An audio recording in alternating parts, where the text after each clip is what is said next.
Pin code महज एक postal number नहीं होता, बल्कि ये किसी समुदाय की पहचान होती है। केरल के इडुक्की जिले के पुष्पकांडम गांव में एक नए डाकघर की इमारत के जरिए ये पहचान फिर से बहाल हुई है। ये इमारत गांव वालों के संकल्प और सामूहिक कोशिशों की मिसाल है। गांव वालों ने खुद ये नई इमारत बनवाई है। पुरानी इमारत की खराब हालत और कम होते लेन देन की वजह से पिछले साल दिसंबर में डाकघर को पास के गांव में स्थानांतरित कर दिया गया था, लेकिन इस नई इमारत की वजह से ये गांव में वापस आ सका।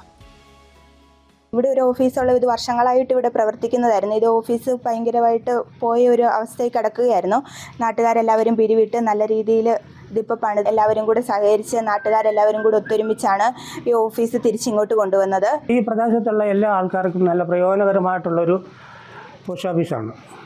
ഇത് ഇവിടുന്ന് പോയാൽ അതിയായ പ്രയാസം ഞങ്ങൾക്ക് എല്ലാവർക്കും ഉണ്ടായിരുന്നു. അങ്ങനെ ഇവിടെ ഒരു ജനകീയ കമ്മിറ്റി കൂടിയാണ് ഇത് വീണ്ടും തിരികെ കൊണ്ടുവന്നത്. संतोष आ കാര്യത്തിൽ വളരെയധികം സന്തോഷിക്കുന്നു. गांव की समिति के सहयोग से अलग अलग वर्गों के लोगों ने नया डाकघर बनाने के लिए पैसे जुटाए और अपनी इच्छा से अपना समय दिया और श्रमदान किया। പുഷ്പകണ്ഠം PO നമുക്ക് നിലനിർത്തണം എന്നുള്ളൊരു പൊതുവായിട്ടൊരു ആവശ്യത്തിൽ നിന്നുകൊണ്ട് ഒരു കമ്മിറ്റി രൂപീകരിക്കുകയും ആ കമ്മിറ്റി എണ്ണയിട്ട യന്ത്രം പോലെ പ്രവർത്തിച്ചതിൻ്റെ ഫലമായിട്ട് നമുക്ക് ഈ കെട്ടിടം പുനർനിർമ്മിക്കാൻ സാധിച്ചു. ആ കെട്ടിടം പുനർനിർമ്മിച്ച് ഏകദേശം 2 ലക്ഷത്തോളം രൂപ മുടക്കായിട്ടുണ്ട്. ഇവിടെ കൂടുതലും കാർഷിക മേഖലയാണ്, കൂലിപ്പണിക്ക് പോകുന്ന ആളുകൾ ജീവിക്കുന്നൊരു പ്രദേശമാണ് പുഷ്പകണ്ഠം. അതുകൊണ്ട് ആളുകളുടെ വലിപ്പ ചെറുപ്പം നോക്കാതെ എല്ലാവരും അവരവരുടെ കഴിവിനനുസരിച്ചുള്ളൊരു തുക സംഭാവനയായിട്ട് നൽകിയിട്ടുണ്ട്.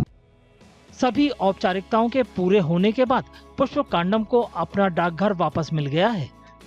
पोस्टल और बैंकिंग सेवाओं के साथ साथ पिन कोड 685552 की वापसी ने गांव में अपनी पहचान और अपनापन होने का एहसास एक बार फिर से जगा दिया है।